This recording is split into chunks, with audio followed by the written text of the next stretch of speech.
Let's be honest, the sedan segment doesn't surprise much these days.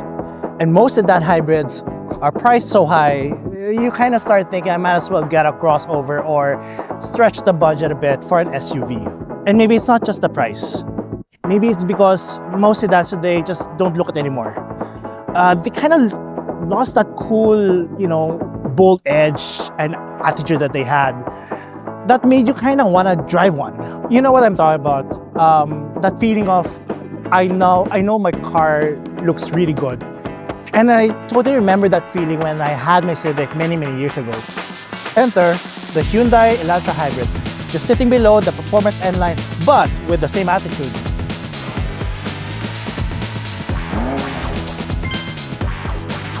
But the real question is, how did Hyundai build such a good-looking and refined car, but still more affordable than most hybrids out there?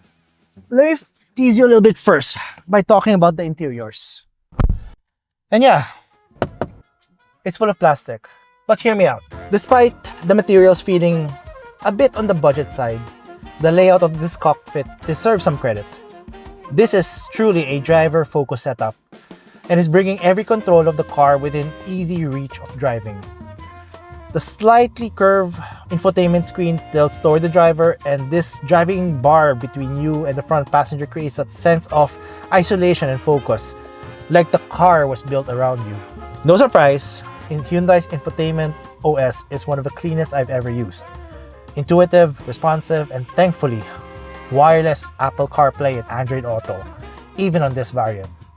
And lastly, I just want to give it where props is due, which is the interior details. Most brands would just mold these tweeters alongside with the black plastic to save cost. But Hyundai went the extra step by giving them a silver finish, matching the center console accents, which gives the cabin a sense of thoughtfulness, balance, and of course, design consistency. It's those little things that make the interior look and feel premium. I mean, still, a lot of plastic, but it's still worth a couple of points for me. Under the hood, it runs a 1.6-liter gasoline engine paired with an electric motor, good for a combined 139 horsepower with 265 Newton meters of torque. Not bad at all for a sedan, and honestly, I don't think you'll be complaining, because this thing feels surprisingly spirited when you push it. It's zippy, light on its feet, and the power delivery responds the moment you ask it. The real highlight though is the chassis and suspension tuning. The chassis feels tight, and the suspension gives you that composed, confident ride. Take it through corners and you'll feel solidly in control. The steering is sharp, the body stays planted, and it almost feels sporty for a hybrid car.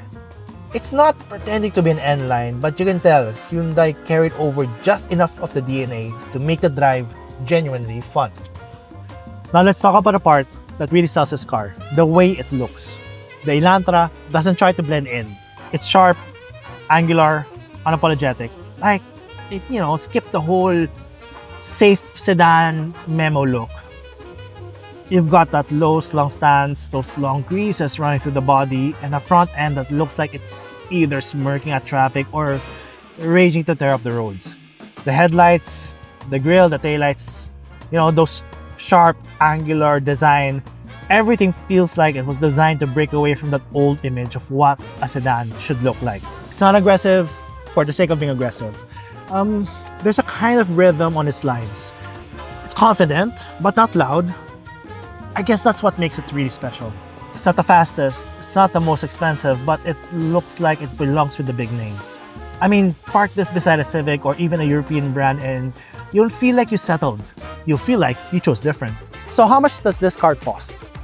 Well, it's sitting right in that middle sweet spot compared to other prices of other hybrid sedans at 1,480,000 pesos.